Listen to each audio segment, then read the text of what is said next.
শুক্রবার বেলা 11টা নাগাদ মাথাভাঙা কোচবিহার রাজ্য সড়কে পঞ্চানন মোড় সংলগ্ন এলাকায় একটি ট্রাক থেকে বিপুল পরিমাণে গাঁজা উদ্ধার করল মাথাভাঙা থানার পুলিশ।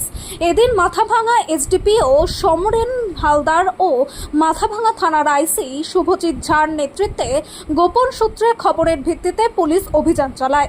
সেখান থেকে প্রায় 5 কুইন্টাল গাঁজা উদ্ধার করে পুলিশ। মাথাভাঙা এসডিপিও সমরেন হালদার জানান, এদিন দিনহাটার দিক থেকে একটি আলু বোঝাই ট্রাকের মধ্যে গাঁজা পাচার করার উদ্দেশ্যে বারাসাত নিয়ে যাচ্ছিল। সেই সময় গোপন সূত্রে খবর পেয়ে পঞ্চানন মোড় এলাকায় গাড়িটিকে আটক করে প্রায় 5 কুইন্টাল গাঁজা উদ্ধার করে এবং গাঁজা পাচারের অভিযোগে কামানুর গাজী ও আজাহার সর্দারকে গ্রেফতার করা হয়। তাদের বাড়ি বারাসাত এলাকায়। তাদের বিরুদ্ধে মাদক আইনে মামলা করা হয়েছে। বিষয়টির তদন্ত শুরু হয়েছে।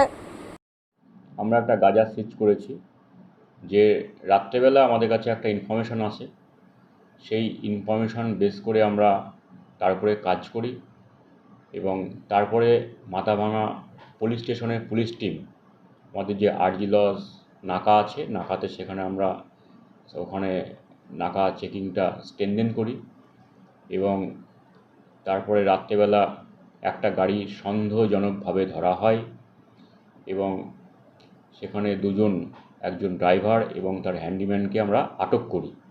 আটক করে প্রাথমিক জিজ্ঞাসাবাদের মাধ্যমে তাদের কথাবার্তায় কিছু অসংলগ্ন পাওয়া যায়।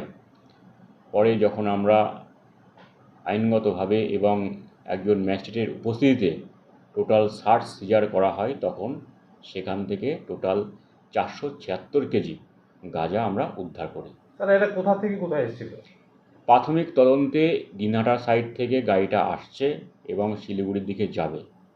বাকিটা আমরা তদন্ত করে এবং জিজ্ঞাসাবাদের মাধ্যমে জানতে পারব। কয়জনকে আটক করেছেন? এখন পর্যন্ত গাড়ির ড্রাইভার আজাহার সর্দার এবং কামানুর গাজী, এই দুজনকে আমরা ডিটেন করেছি এবং এদের বাড়ি নর্থ 24 পরগনা। কতগুলো গাঁজা ছিল? এখানে টোটাল 476 কেজি গাঁজা আমরা উদ্ধার করেছি, এবং 10টা সেপারেট বস্তাতে গাঁজাগুলো লোকানো ছিল।